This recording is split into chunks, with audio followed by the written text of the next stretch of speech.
Hello fellow traders, my name is Simon and welcome again to Porsaj Forex Academy. Today I'm here with our brand new signal, and this is the second signal of the day, and it is going to be on ETHUSD, aka Ethereum per US dollar. And without any more time to waste, let's head to our calendar and see what we have.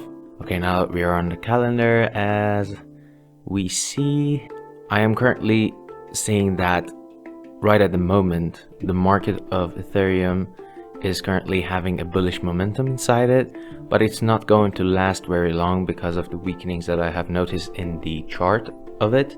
And today's trade, second trade of the day, which is going to be a selling trade, the news are the same as the Bitcoin and are going to have the same impact as they have on Bitcoin, because Bitcoin is falling a bit, so Ethereum will actually obey Bitcoin and fall with it, but in different scales, of course.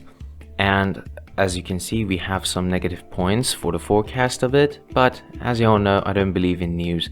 So let's head to the chart and see what we have. Okay, now that we're on the chart, as always, I have pre-drawn some zones for you. The green zone is a support zone, but it is actually a resistance to our selling trade. The blue area, as always, is our trading area, which in case that we notice a pullback to it, we are going to enter our trade, but that is my recommendation. You can do as you like. And the red zone is our resistance zone, but it is actually going to be a support for our selling trade because it is actually an untaken equal high, which actually holds a lot of power below it. So we are going to use it as a good place for our stop loss. So without any more time to waste, as always, what I want from you is to sit back, enjoy the music, so I can make this more clear and more beautiful for you guys. Enjoy.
Okay guys, that's it for today's second signal. I hope you have enjoyed it. Have a good time and peace.